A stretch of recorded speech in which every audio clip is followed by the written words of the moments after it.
एकीकडे मनोज जरांगेंची समजूत घालण्याचे प्रयत्न सरकारकडून सुरू आहेत, तर दुसरीकडे आपल्याला ट्रॅप लावून अडकवण्याचा सरकारचा प्रयत्न असल्याचा गंभीर आरोप मनोज जरांगे पाटील यांनी केलाय। आपण कोणत्याही आमिषाला बळी पडत नाही, मॅनेज होत नाही आणि त्यामुळे आमच्यातलेच अतृप्त आत्म्यांना हाताशी धरलं जातं असा आरोप जरांगेंनी केला। कुणबी नोंद शोधण्यासाठी तसंच दाखले देण्यासाठी गावागावात दवंडी पिटून सूचना दिली जाईल असं बच्चू कडूंनी म्हटलंय आणि त्यानुसार काही गावामध्ये दवंडी पिटण्याचं काम सुरू झालंय। ज्यांच्या कुणबी नोंदी आढळून आल्या त्यांनी संबंधित तहसील कार्यालयात इतर कागदपत्रे जमा करण्याच्या सूचना देण्यात आल्या।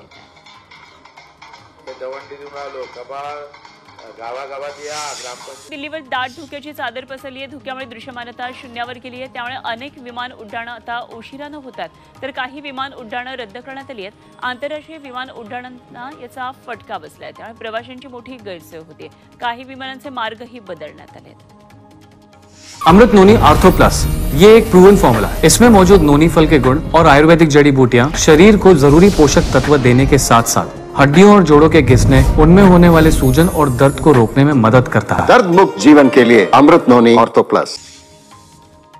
ब्रिटनच्या अनेक शहरांमध्ये हिमवर्षाव सुरू झालाय, त्यामुळे उद्यापर्यंत या ठिकाणांवर येलो अलर्ट जारी करण्यात आलाय। हिमवर्षावामुळे रस्त्यावर बर्फाची चादर पसरली आहे, याचा परिणाम वाहतुकीवर झालाय आणि त्याचबरोबर शाळा कॉलेजेसला सुट्टी देण्यात आली आहे। अयोध्या श्रीरामाच्या आगमनाची जोरदार तयारी सुरू आहे। या ठिकाणी दिवाळीसारखा उत्साह पाहायला मिळतोय।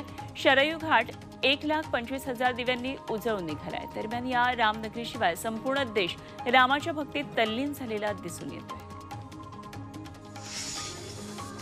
22 जानेवारीचा राम मंदिर सोहळा हा मोदी आणि संघाचा राजकीय आणि निवडणुकीचा कार्यक्रम आहे आणि म्हणूनच या कार्यक्रमाला न जाण्याचा काँग्रेसनं निर्णय घेतलाय। राहुल गांधींनी असं म्हटलंय आणि त्याचबरोबर आपण सगळ्या धर्मांबरोबर आहोत असंही राहुल यांनी सांगितलं।